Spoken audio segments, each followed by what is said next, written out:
Hello नमस्कार दोस्तों। आज फिर से हम आपके लिए लाए हैं पर्यावरण से संबंधित कुछ ऐसे प्रश्न जो सीटेट के परीक्षा में पूछे गए हैं।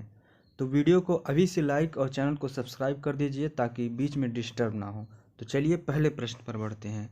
सबसे पहले प्रश्न आपका है, ओजोन परत की मोटाई नापने की इकाई क्या है। ओजोन परत एक होता है, वो ओजोन परत मैंने आपको बताया था किसमें होता है, ये होता है समतापमंडल यानी कि स्ट्रेटोस्फियर में। समताप मंडल में ओजोन परत होता है जो पराबैंगनी किरणों को पृथ्वी पर आने से रोकता है, इन हानिकारक पराबैंगनी किरणों को। तो उसको नापने की जो इकाई होती है वो उस इकाई का क्या नाम है। तो ऑप्शन दिए गए हैं वेबर। वेबर है दोस्तों, ये इकाई है मैग्नेटिक फील्ड के नापने की। और डॉप्सन है आपका सही जवाब, यही डॉप्सन। डॉप्सन से आपका ओजोन परत की मोटाई को नापा जाता है। और डेसिबल जो है ये होता है नॉइस को, इसको नापने की इकाई होती है। और पास्कल प्रेशर के नापने की इकाई होती है। तो हमारा उत्तर आपको मिल जाएगा ऑप्शन बी में डॉप्सन। डॉप्सन होता है ओजोन परत की मोटाई नापने की इकाई। पढ़ते हैं अगले प्रश्न पर। प्रश्न है आपकी स्क्रीन पर, पौधों में जड़ों का कार्य नहीं है। इसमें आपको नहीं पर जरूर ध्यान देना है। पौधों में जड़ों का क्या कार्य नहीं है। तो पहला ऑप्शन है मृदा अपरदन को रोकने का। बिल्कुल रोकता है, मृदा अपरदन नहीं होता है जहाँ भी पेड़ पौधे होते हैं, मृदा को पकड़े रहते हैं। और दूसरा ऑप्शन है पौधों को मिट्टी में स्थिर रखना। ये भी बिल्कुल सही बात है, जकड़े रहते हैं मिट्टी में, जिससे मिट्टी का भी नहीं अपरदन होता है और पौधे भी मिट्टी को जकड़े रहते हैं। और तीसरा ऑप्शन है मिट्टी को ऑक्सीजन को तने तक पहुंचाना। मिट्टी की ऑक्सीजन को तने तक पहुंचाना। तो मिट्टी में ऑक्सीजन को, इसका ये काम नहीं है, ऑक्सीजन पहुंचाने का काम पत्तियों का होता है। तो ये ऑप्शन आपका गलत रहेगा। और चौथा ऑप्शन है मिट्टी से जल तथा खनिज को अवशोषित करना। ये बिल्कुल सही है, मिट्टी से ये जल और खनिज को अवशोषित करता है। तो सिर्फ हमारा ऑप्शन तीसरा गलत है, तो यही सही हो जाएगा। क्योंकि नहीं दिया गया है तो हमारा उत्तर ऑप्शन सी होगा। बढ़ते हैं अगले प्रश्न पर। प्रश्न है आपकी स्क्रीन पर, विश्व पर्यावरण दिवस कब मनाया जाता है। ये टेट और सी टेट का दोनों का फेवरेट क्वेश्चन है। विश्व पर्यावरण दिवस तो ये है 5 जून। 5 जून को मनाया जाता है आपका विश्व पर्यावरण दिवस। बढ़ते हैं अगले प्रश्न पर। प्रश्न है आपका, काजीरंगा राष्ट्रीय उद्यान प्रसिद्ध है, किसके लिए प्रसिद्ध है काजीरंगा राष्ट्रीय उद्यान। तो ये है दोस्तों एक सींग वाले गैंडे के लिए। एक सींग वाला गैंडा देख लीजिए, ये है, इसी के लिए प्रसिद्ध है काजीरंगा राष्ट्रीय उद्यान। बढ़ते हैं अगले प्रश्न पर।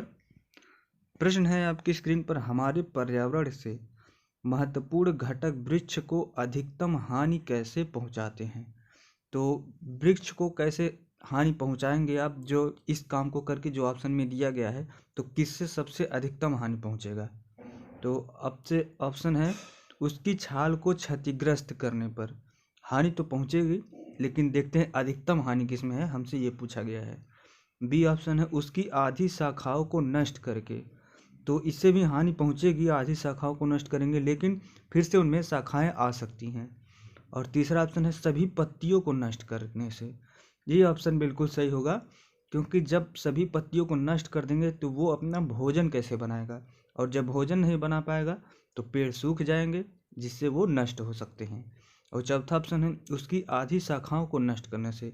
तो ये भी इसमें पूरा उसमें इफेक्ट नहीं करेगा, लेकिन जितना इफेक्ट ऑप्शन 3 करेगा ये पूरे पेड़ को नष्ट कर देगा। तो इसलिए हमारा ऑप्शन 3 ही सही होगा, सभी पत्तियों को नष्ट करने से।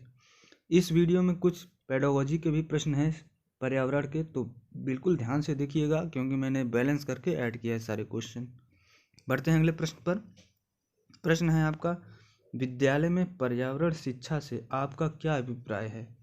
पर्यावरण शिक्षा से तो ऑप्शन आपके सामने है, विद्यार्थियों पर अतिरिक्त बोझ डालना, ये कीवर्ड मिल गया, अतिरिक्त बोझ गलत। इसके बाद दूसरा है विद्यार्थियों को मनोरंजन हो।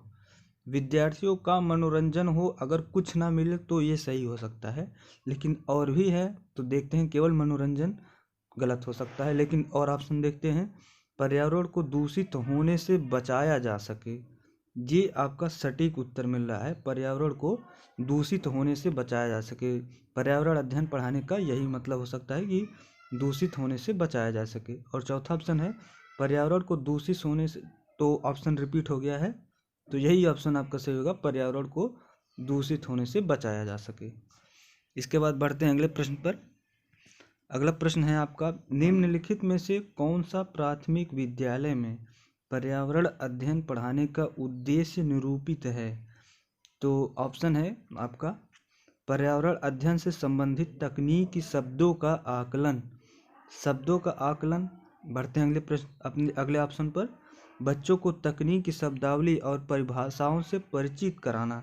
पर्यावरण में सिर्फ तकनीकी और परिभाषाओं से परिचित कराना कोई बहुत ज़्यादा नहीं है। इसके बाद अगले प्रश्न, अगले ऑप्शन को भी देखते हैं। विद्यालय में विद्यार्थियों के अनुभवों को बाहरी दुनिया से जोड़ना। मिल गया हमारा की पॉइंट यहाँ भी। विद्यालय बाहरी दुनिया से जितना जोड़ेंगे वही ऑप्शन आपका सही होगा, अनुभवों को बाहरी दुनिया से जोड़ना। तो ये ऑप्शन आपका 100% सही निकलता है। लेकिन अगला भी ऑप्शन देखते हैं। अपने ज्ञान का विस्तार करने के लिए विद्यार्थियों को सूचना देना कि उन्हें कौन सी पुस्तक पढ़नी है। तो ये भी ऑप्शन आपका गलत होगा। तो ऑप्शन सी सही होगा, अनुभव को बाहरी दुनिया से जोड़ना है बच्चों के। तो ये ऑप्शन सही होगा। बढ़ते हैं अगले प्रश्न पर। एक पब्लिक स्कूल में प्रत्येक कक्षा में लगभग 2 से 3 विद्यार्थी विशेष आवश्यकता वाले हैं। कुछ विद्यार्थी शारीरिक या मानसिक रूप से विकलांग है या बाधित हैं। लेकिन अब विकलांग शब्द नहीं यूज किया जा रहा है, तो इसे भी आप ध्यान देखिएगा। हो सकता है विकलांग शब्द आपके प्रश्न में ना दे। ये विद्यार्थी अन्य विद्यार्थियों के साथ उसी कक्षा में एक साथ पढ़ते हैं। उपर्युक्त पब्लिक स्कूल में निम्न में से किसका अनुपालन करता है? तो बेसिकली ये कह रहा है कि एक विद्यालय जिसमें सभी प्रकार के लड़के हैं, जो कुछ विकलांग हैं मानसिक रूप से, कुछ सही हैं, कुछ का बुद्धि लब्धि कम है, तो इस तरह जिसमें स्कूल में सारे विद्यार्थी एक साथ पढ़ते हैं, तो उन्हें हम समावेशी शिक्षा कहते हैं। समावेशी शिक्षा के अंतर्गत सारे विद्यार्थी एक साथ आएंगे और उनको एक साथ पढ़ाया जाता है।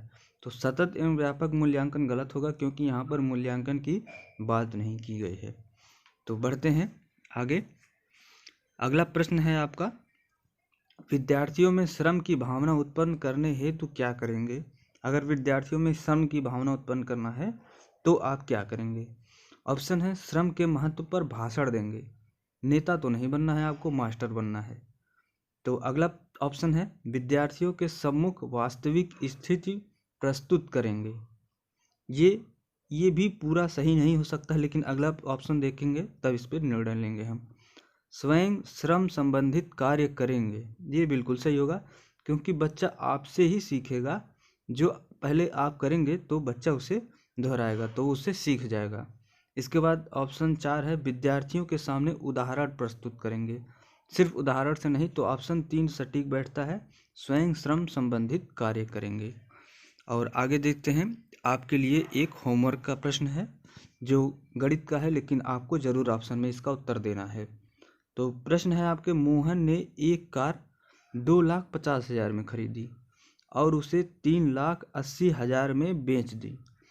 उसे कार पर कितने प्रतिशत लाभ हुआ? ये है आपके सामने ऑप्शन। सवाल को लगाकर कमेंट में उत्तर बताइएगा। जिनके उत्तर सही होंगे मैं उनको हार्ट जरूर दूंगा। और तो अगर आपको पूरा वीडियो पसंद आया तो लाइक ज़रूर करिएगा। और मैथ के भी अगर आप सेशन चाहते हैं तो कमेंट करिए, हम ज़रूर कोशिश करेंगे। और वीडियो को लाइक करके चैनल को सब्सक्राइब कर दीजिएगा और वीडियो को हर जगह दोस्तों के पास शेयर करिएगा। धन्यवाद।